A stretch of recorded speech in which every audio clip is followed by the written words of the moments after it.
Sir बताएंगे रायगढ़ जिले में साइबर रिलेटेड घटनाएं बढ़ती जा रही है, उसको क्या पुलिस किस तरीके से रोक रहा है? जी।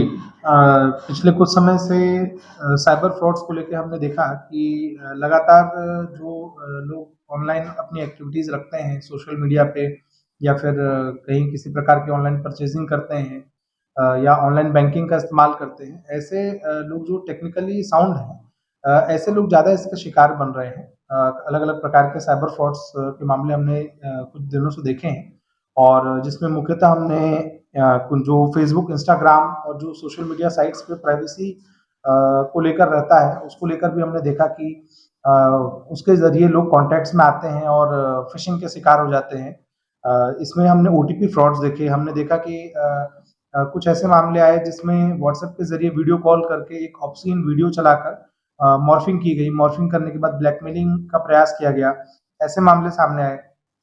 फिर कुछ ऐसे प्रकरण आए जिसमें अननोन लिंक्स भेजे गए सोशल मीडिया प्लेटफॉर्म्स पे जिसको क्लिक करने के बाद जो पीड़ित है वो अननोन लिंक्स के जरिए कहीं ना कहीं किसी प्रकार से जो सामने आरोपी है उसको अपना सिस्टम का एक रिमोट एक्सेस दे देता है। इस प्रकार से अलग अलग प्रकार के फ्रॉड्स देखने को मिले। तो सबसे पहले हमने इनकी क्लबिंग चालू की। हमने जितने आवेदन आ रहे थे इस तरह के मामले जो जो आते गए हमारे सामने, हमने सबसे पहले उनको रजिस्टर किया। एफआईआर रजिस्टर करके हमने उसके बाद से अब हम उसमें आगे अपनी तफ्तीश जारी कर रहे हैं। उसमें इन्वेस्टिगेशन कर रहे हैं और निश्चित ही हम आने वाले समय में प्रकरणों में जल्द से जल्द आरोपियों की धरपकड़ करेंगे। ऐसे साइबर फ्रॉड्स की धरपकड़ होगी। सर साइबर सेल को लेके क्या कुछ अपील रहेगी? जी, जैसे मैं सबसे पहले तो यही अपील करना चाहूँगा कि आप एक जो आपके माध्यम से कि जो साइबर फ्रॉड्स के टेक्निक्स हैं, जो आए आए दिन जो अलग-अलग प्रकार के फ्रॉड्स हो रहे हैं, उसको लेकर अवेयरनेस ज़रूरी है लोगों में।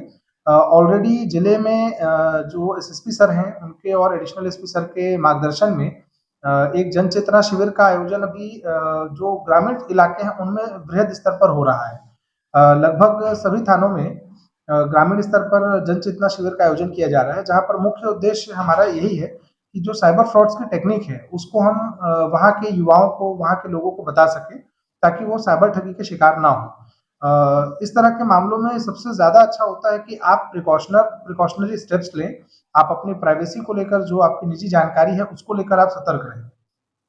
इसमें मैं आपको बताना चाहूँगा जो सबसे ज़्यादा एम्बैरेसिंग और सबसे ज़्यादा अभी सिचुएशंस लोगों की आ रही है, जो एप्लीकेशंस आ रहे हैं, वो होते हैं ऑब्ससीन वीडियोज़ की मॉर्फिंग को लेके। इसमें होता ये है कि फ़ेसबुक में जिन लोगों की प्राइवेसी सेटिंग नहीं होती, उन लोगों को ये लोग अप्रोच करते हैं जो फ्रॉडस्टर्स होते हैं और उनको अप्रोच करने के बाद, उनसे दोस्ती करने के बाद जो म्यूचुअल फ्रेंड्स बन जाते हैं, तो उनके उनके रिश्तेदारों इन सभी से कांटेक्ट करने की कोशिश करते हैं। जब नंबर्स एक्सचेंज हो जाते हैं या बातचीत बढ़ जाती है, तो किसी तरह से बहला-फुसलाकर उनसे बातचीत करते हुए उनको वीडियो कॉलिंग करते हैं। वीडियो कॉलिंग में पहले से इनका एक ऑब्ससीन वीडियो लूप में चलता रहता है, जिसके साथ ये मॉर्फिंग करते हैं। बेसिकली आप बोल सकते हैं कि फ़ोटोशॉप टाइप की लोग मिक्सिंग करते हैं चेहरे के साथ में, उस वीडियो की, और उसको फिर यूट्यूब पे डालने के नाम पर या उनके रिलेटिव्स या फ्रेंड्स को डालने के नाम पर, फेसबुक में शेयर करने के नाम पर उनसे ब्लैकमेलिंग करते हैं। और कई बार इसमें किसी पुलिस अफ़सर के रूप में बनकर भी वो कॉल करते हैं। तो इस तरह की जो चीज़ें होती हैं, उसमें आमतौर पर आदमी अमूमन रिपोर्ट करने में थोड़ा हिचकिचाता है। पर ऐसे कोई मामले अगर हो भी जाते हैं, तो मैं आपसे आपके माध्यम से अपील करना चाहूँगा कि अगर किसी के साथ इस तरह का फ्रॉड होता है, तो आपको इसमें घबराने की ज़रूरत नहीं है। आप बिल्कुल उसकी रिपोर्टिंग करिए, अपने फ़ेसबुक अकाउंट से सभी जगह से सबसे पहले उसे ब्लॉक करिए, अपने रिलेटिव्स को इन्फॉर्म करिए कि आपके साथ इस तरह का फ्रॉड हुआ है और किसी प्रकार से उसको एंटरटेन ना करें। कोई भी अननोन लिंक्स को या उस नंबर से या इस तरह की किसी भी जानकारी अगर आती है, उसको इग्नोर करें और तत्काल इसकी रिपोर्टिंग करें पुलिस को। इसके अलावा ओटीपी फ्रॉड्स होते हैं, अननोन लिंक्स को भेजा जाता है सोशल मीडिया प्लेटफ़ॉर्म्स पर और ये देखने में आ रहा है कि अननोन लिंक्स को जब ये क्लिक करते हैं, तो एनीडेस्क या टीम व्यूअर इस तरह के जो सॉफ्टवेयर जो किसी सिस्टम का रिमोट एक्सेस ले सकता है, इस तरह के सॉफ्टवेयर्स को ये इंस्टॉल करवाते हैं। इसके बाद आपसे कहते हैं कि आप अपने फलाना जो आपकी ऑनलाइन बैंकिंग की ऐप है, उस पे आप लॉगिन करें और वो लॉगिन और पासवर्ड वगैरह सब देख लेते हैं।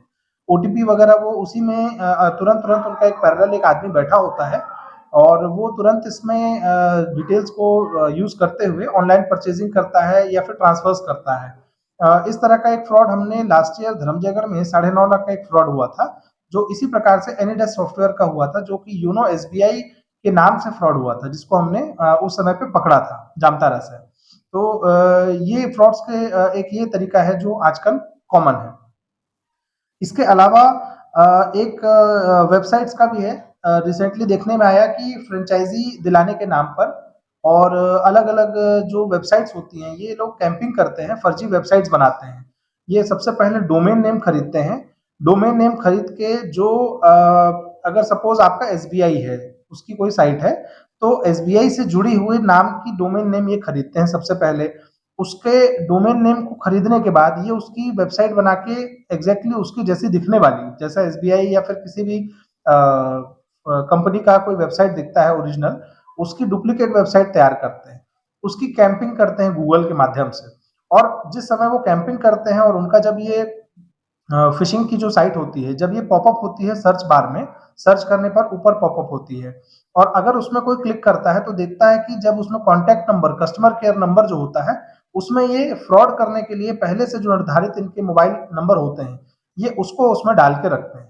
तो आपको ये समझना होगा जो आम जनता है, मैं उनको यही मैं बताना चाहूँगा हमारे शहर की जनता को कि आप लोग सबसे पहले ये चीज़ को समझ लें कि कभी भी कोई कस्टमर केयर में फ़ोन नंबर नहीं डला होता। आपका टोल फ्री नंबर हो सकता है, वो अलग बात है।